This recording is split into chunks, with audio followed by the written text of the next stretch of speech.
Assalamualaikum warahmatullahi wabarakatuh.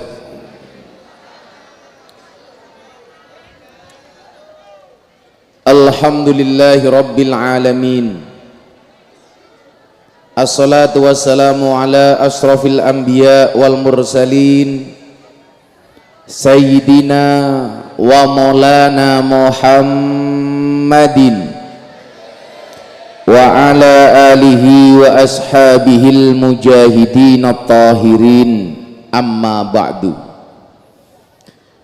Hadratal muhtaramin, para masyayikh, para kiai, para habaib, para sepuh pini sepuh, takmir masjid, mbah kaum, mbah mudin, mbah rois ingkang estu kaula takzimi, para pejabat yang berkenan hadir dalam semua tingkatannya, adalah TNI Polri yang saya hormati, segenap panitia pengajian yang saya banggakan, sahabat Ansor Banser yang saya cintai, hadirin hadirat kaum muslimin wal muslimat rahimakumullah. Bila teman membuatmu kecewa, bila pasangan membuatmu terluka, bila corona membuatmu menderita, yakinlah Gus Miftah hadir dengan membawa cinta.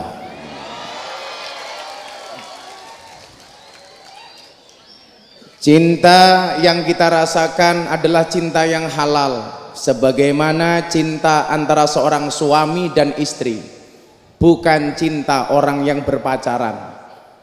Karena pacaran itu, orang pacaran itu seperti orang kencing di dalam celana.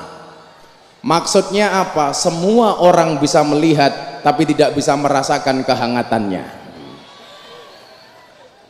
Maka atas izin Allah, malam hari ini saya sangat berbahagia. Hampir di semua tempat di Indonesia belum diperbolehkan mengadakan pengajian, tapi satu-satunya kota dan kabupaten yang berani dengan tegas, oke, kami waspada dengan corona, tetapi tidak mengurangi rasa cinta kami kepada ulama, itulah Kabupaten Pekalongan. Maka ibu bapak rahimakumullah, Banser lungguhe ora apa-apa ya.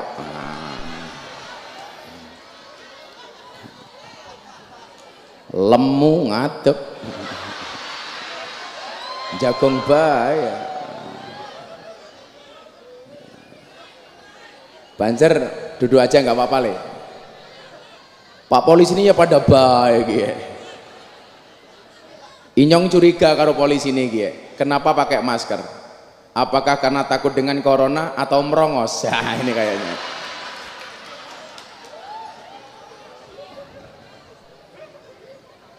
Bagaimana cara pandang Islam mensikapi corona?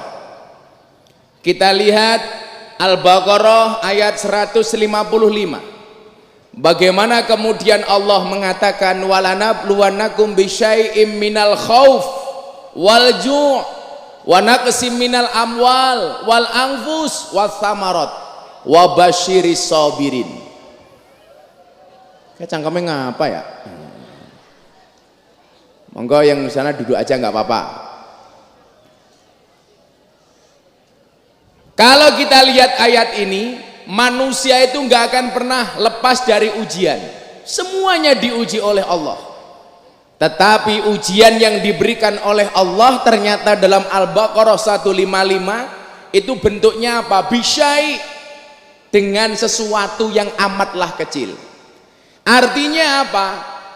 Ujian Allah itu tidak seberapa dibandingkan Rahman dan Rahimnya Allah. Karena manusia itu sudah diuji dari sononya. Nabi Adam dan Siti Hawa tinggal di surga, dikasih ujian. Ujiannya apa? Dilarang mendekati satu pohon. Ternyata iblis tidak tinggal diam. Bagaimana kemudian Adam dan Hawa terjerumus? Akhirnya apa? Nabi Adam, mohon maaf, Siti Hawa diprovokasi iblis, Siti Hawa merayu Nabi Adam. Dan akhirnya terjadi apa? Saat itu Nabi Adam dan Siti Hawa gagal mengikuti ujian. Kenapa? Karena iblis merayu Hawa dan Adam atas nama Allah. Makanya cewek-cewek hati-hati. Kalau cowok sudah mulai demi Allah aku mencintaimu, itu pula yang dilakukan iblis di dalam surga. Jadi kalau cowok ngerayu cewek pakai nama Allah, berarti temannya iblis. Wih, jomblo-jomblo rungokno kuwi. Kalau kamu dibilang dasar kamu jomblo, trek aja gandengan kok, kamu jawab trek aja gandengan, sorry, Ferrari sendirian juga keren. Untuk apa gandengan kalau dekil? Santai saja bro. Jomblo itu maknanya sendiri. Sendiri itu artinya mandiri. Mandiri itu artinya bank. Bank itu banyak duit. Jadi kesimpulannya jomblo banyak duit. Santai aja bro. Saya tanya, istrinya Nabi Ibrahim yang tidak punya anak namanya Sarah apa Hajar? Iki kepiye iki? Mumet dasu. Oke, cah ahli solawat. Oh, ahli solawat. Oh. Istrinya Nabi Ibrahim yang tidak punya anak namanya Hajar apa Sarah? Hajar apa Sarah? Sarah. Gue kakak nonton sinetron ya. Ini juga bintang sinetron, sekarang jadi tim YouTube saya. Dulu pernah main film judulnya Beranak Dalam Kubur. Nah, jadi diuji, Sarah nggak punya anak, akhirnya apa? Luar biasanya seorang Sarah, wahai Ibrahim, saya tahu engkau pengen menggendong seorang anak, maka aku izinkan engkau untuk menikah lagi. Buh, ono apa wong wedok ngongkon sing lanang kon rabi meneh kecuali Sarah. Bu, Ibrahim silakan menikah lagi. Kayak kemarin istri saya di pondok, ketika istri saya sakit dia bilang, Abah silakan menikah lagi. Langsung saya tolak. Sorry, saya tidak akan menikah lagi. Bagi saya kesuksesan seorang suami berangkat dari doa istri, betul? Itu artinya apa? Semakin banyak istri, semakin banyak yang mendoakan.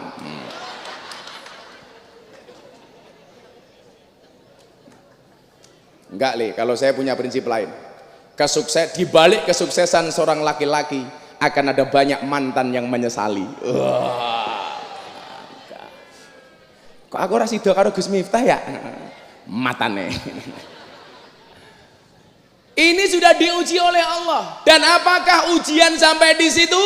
Ketika Nabi Ibrahim memutuskan menikah dengan Hajar, kemudian punya anak, takdir seorang perempuan mempunyai rasa cemburu. Akhirnya apa? Sarah cemburu dengan Hajar. Maka mohon maaf, laki-laki harus tahu nih. Pada dasarnya perempuan itu dinikahi karena mau dinikahi karena dua hal. Satu, tidak mau diajak hidup menderita. Nggak ada kamu bilang sama perempuan, Dek, ayo kita nikah, tapi besok kita hidup menderita ya, pasti nggak mau. Walaupun saya meyakini istri yang baik itu siapa? Istri yang baik adalah yang siap diajak menderita oleh suaminya. Betul Bu? Tapi ingat, suami yang baik tidak akan pernah mengajak istrinya menderita. Oh, ngono wong lanang tanggung jawab. Suami yang baik tidak akan mengajak istrinya menderita. Pasangan yang hebat itu siapa? Pasangan yang hebat bukan yang datang dengan segala kelebihannya, tetapi yang tidak meninggalkan kita dengan segala kekurangannya. Ngono kuwi. Wong rabyok gelem penake tok ora gelem rekosane. Nggih napa mboten? Maka dulu ketika saya menikah dengan istri saya bilang, kekurangan saya cuma satu, kelebihan saya juga cuma satu. Apa kelebihan saya? Banyak kekurangan. Apa kekurangan saya? Enggak punya kelebihan, merongos gue aku. Diuji, akhirnya apa? Nabi Ibrahim alaihissalam diperintahkan oleh Allah untuk mengajak si istrinya Hajar. Ayo ngapa maning ya? Oh ning kono ki yo ono wong to. Oh. Ya udah saya pindah ke sini ya, sini nggak usah dilihat ya. Codot.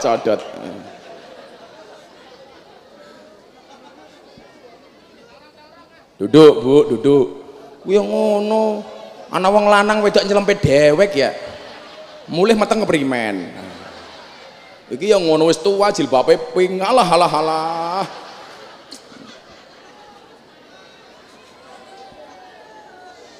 Akhirnya apa? Siti Hajar dibawa pergi sama Ibrahim beserta anaknya.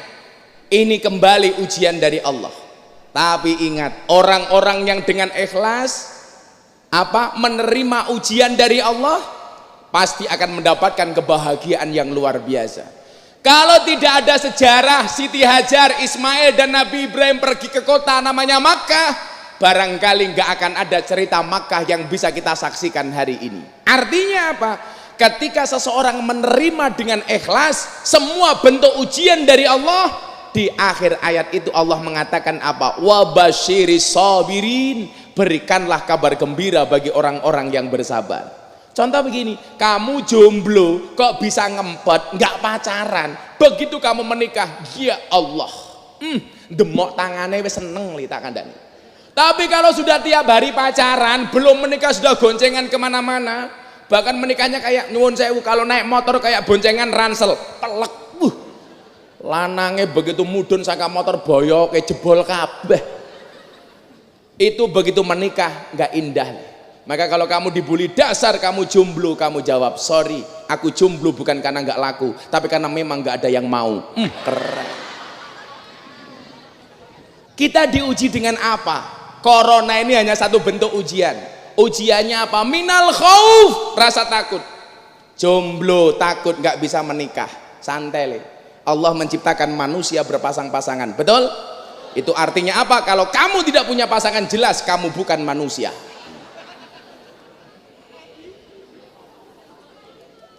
Maneman lakmu sunat, lanang kok menguyuh tok. Rasa takut. Begitu bisa menikah takut apa? Nggak punya anak, nggak bisa menikah takut. Begitu menikah takut nggak punya anak takut nggak bisa nyekolahkan anak, punya anak takut nggak punya rumah takut nggak bisa ngisi rumah, dan seterusnya. Minal khauf. Kemudian apa? Walju, dengan kelaparan. Maka kemarin kita beberapa bulan Indonesia dibuat lockdown. Apa itu lockdown? Otaknya ngelok, pendapatan down. Bahkan di Jakarta namanya PSBB. Apa itu PSBB? Kayak kamu dengan dia, perasaan sing bien-bien. Iya. Gara-gara lockdown yang terjadi apa? ODP, orang duwe pendapatan. Kalau kamu juga ODP, orang duwe pacar, cie, merongos kowe. Santai wae le. Tak dengake sok bojomu ayu.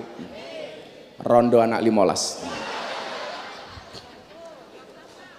Kayak istri saya kan sakit. Saya bilang sama istri saya, "Beb," kan beliau saya berobatnya di Malaysia, Pak. Ya udah kamu berangkat ke Malaysia, saya kasih ATM. Saya bilang sama dia, kamu niatnya jalan-jalan saja, jangan berobat, biar dia fresh, karena sakitnya agak berat. Tapi alhamdulillah hampir sembuhin, 90% udah sembuh. Udah kamu jalan-jalan ke Malaysia, jangan diniati berobat, tapi diniati belanja saja. Tak kasih ATM, tapi nggak tak kasih PIN.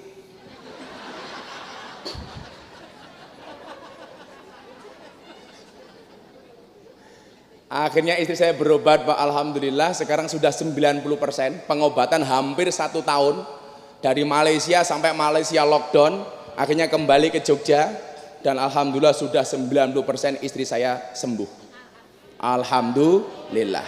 Maka disitulah saya sering mengatakan, lelaki yang hebat bukan lelaki yang mencintai banyak wanita, tetapi mencintai satu wanita dengan banyak cara. Oh, kenapa saya ngomong seperti itu? Jelas karena di syuting kamera. Didelok bojoku mudar aku. Kan aku istiqomah. Ikatan suami takut istri ketika di rumah. Saya kemarin, besok Anda bisa lihat malam Sabtu di TV One jam 21, menyambut tahun baru Islam, e-talk show di TV One. Bintang tamunya saya dengan Mbak Tika Ramlan, vokalis Titu. Saya tanya sama dia, Mbak, kenapa Anda bertobat? Dulu penyanyi, Beb, dulu artis, sekarang sudah berhijab dan lain sebagainya. Saya tanya sama dia, kenapa kamu seperti ini? Jawabannya apa? Karena setiap malam dia nggak bisa tidur gara-gara takut mati. Dan gara-gara takut mati itu akhirnya kemudian mendatangkan hidayah. Makanya orang yang gampang bermaksiat itu kenapa? Karena nggak punya rasa takut mati. Maka saya katakan, ketuklah pintu langit dengan doa, karena yang terlockdown hanya buminya, langitnya masih terbuka untuk hambanya. Jaluk karo Gusti Allah. Maka saya sampaikan, takut dengan corona itu boleh, tapi jangan berlebih-lebihan. Betul? Ada kalanya mohon maaf kita takut dengan corona, tetapi ajal menjemput kita tidak karena corona. Karena orang itu besok matinya karena sebab apa, di Lauhil Mahfuz sudah ditulis. Sudah ada tulisannya. Di Lauhil Mahfuz disebutkan, Banser yang berada di tangga panggung matinya bukan karena corona. Matinya karena apa? Karena kelamaan duduk di tangga. Bisa jadi mati. Kita nggak pernah tahu.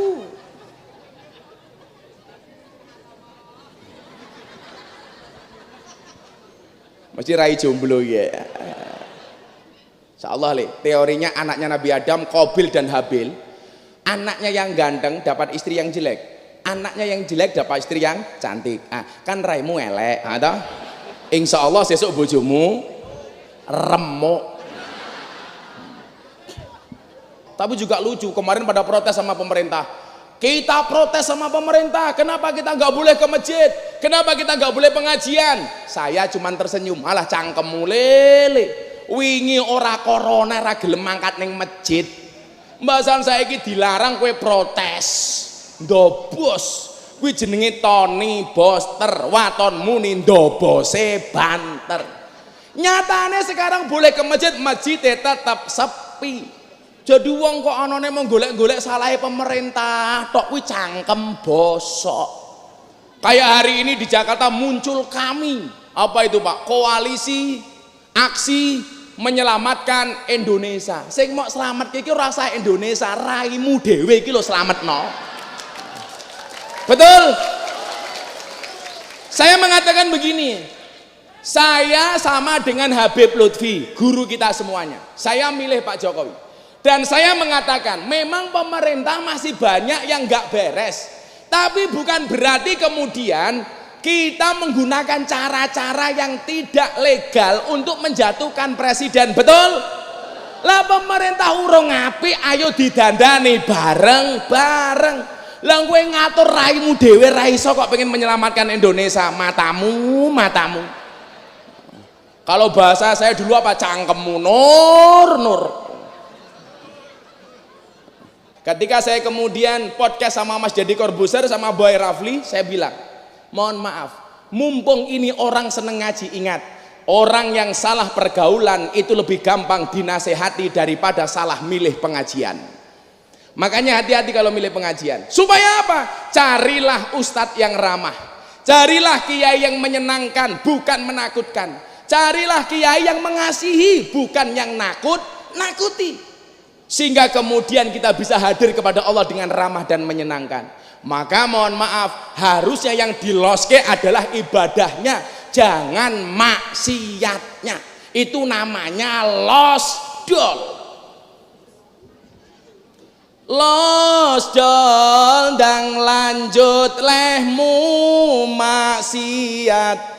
Tutukno senengmu rasa mikir akhirat nanging elingono yen Israel nakono kabarmu tandaning iku ora rindu nanging kangen banget jabut nyawamu modiar kowe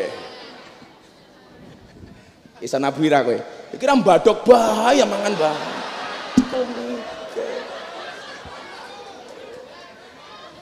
Cintaku padamu seperti kamera. Maksudnya apa? Fokusnya hanya ke kamu, yang lain ngeblur matane. Kalau siire mungkin jenengan solawate. Hei tabui. Sengit aku ora tenanan. Kelarene malah dipek dhewe keprimen. Wong dikandani melacang ngengesan. Aku sekitar ngono kuwi lah ya. Gorene maning tiba kepriye.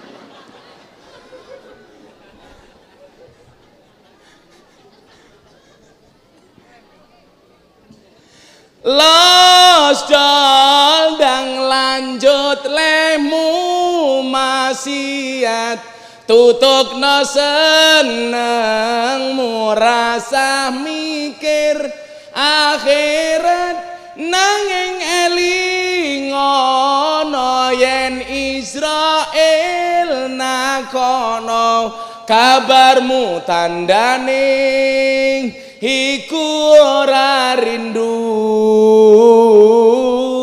nanging pengen banget jabut nyawamu. Nyawane siapa? Iya selawatan tabui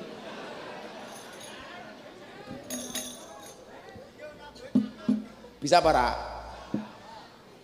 darbukane bae apa dibalik inyong nabi awakmu ngaji ning kene. Ya Rabbi sholli ala Muhammad ya Rabbi sholli alaihi wasallim ya Rabbi sholli ala Muhammad ya Rabbi sholli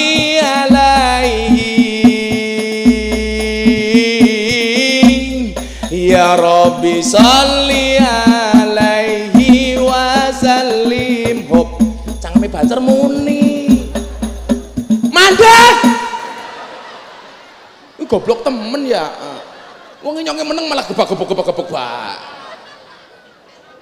Makanya kemarin saya cerita Pak ya, saya akhirnya kenapa nerima kontrak televisi. Tadinya saya nggak mau sama sekali gara-gara yang pertama Beb Kiai Abah Lutfi pernah bilang sama saya begini, Le, rapopo, gue saiki ning TV rapopo. Kenapa Bah? Daripada TV itu dikuasai oleh orang-orang Wahabi, oleh orang-orang yang tidak suka dengan ajaran Ahlu Sunnah. Besok mulai minggu depan, jenengan persani acara Hasanah Trans 7 setiap setengah 6 pagi. Itu dulu istrinya orang-orang Wahabi semuanya. Isinya dulu orang yang mengharamkan membaca Fatihah untuk orang yang mati. Isinya dulu mengharamkan ngadani bayi. Dulu ustadznya yang mengharamkan tahlilan dan lain sebagainya. Alhamdulillah mulai minggu depan sampai sekian lama besok insya Allah tidak ada orang Wahabi sing ngisi Gus Miftah. Kene mburi yang ngapa ya? Itu di belakang juga ada manusia toh. Oh belakang banyak. Yaudah gebernya copot saja. Yaudah cepet gak apa-apa. Le copotan deh, apa le masak kayak mburi kali. Gak usah pakai geber nggak apa-apa. Wes. Ya Allah. Di belakang dari tadi ada suara nggak ada wujud, tak pikir entot.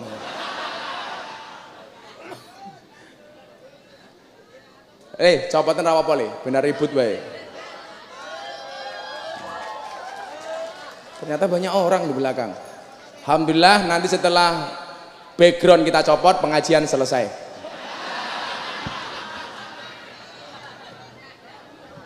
Ya copot dulu diwangi le.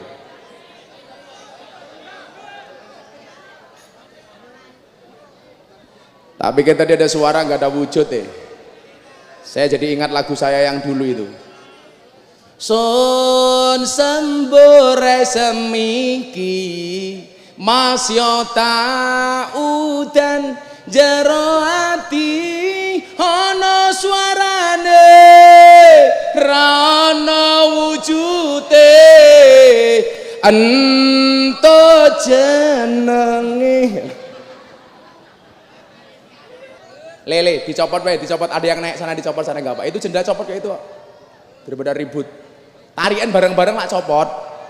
Paling lah orang jiro. Ya moga-moga panggungnya ambruk ya Allah.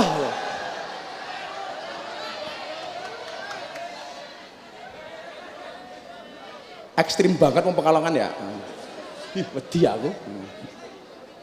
Ah, panitia lah sana naik. Ya Allah, iya. Lah.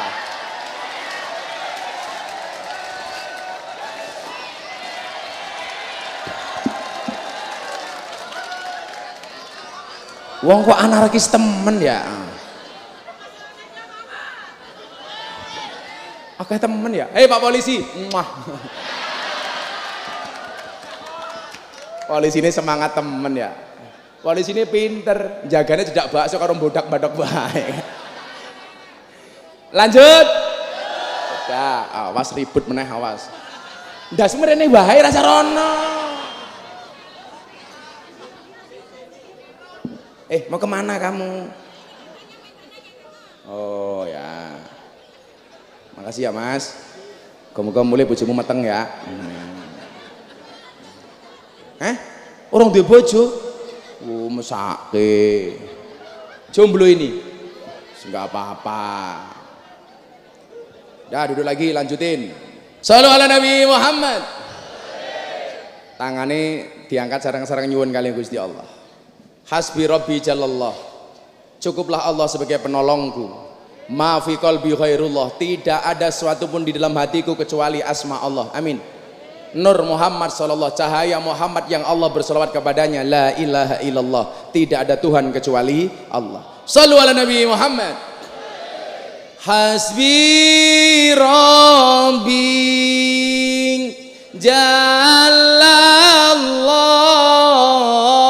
ma fi qalbi ghairullah Nur Muhammad sallallahu la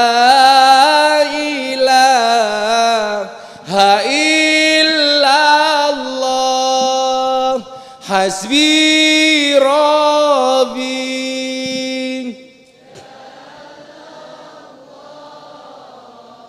ma fi qalbi ghairullah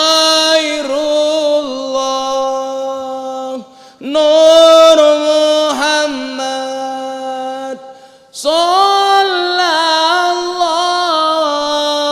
la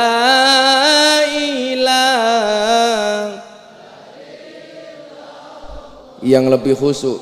Hasbi Rabbi Jalallah ma fi qalbi ghairullah Nur Muhammad la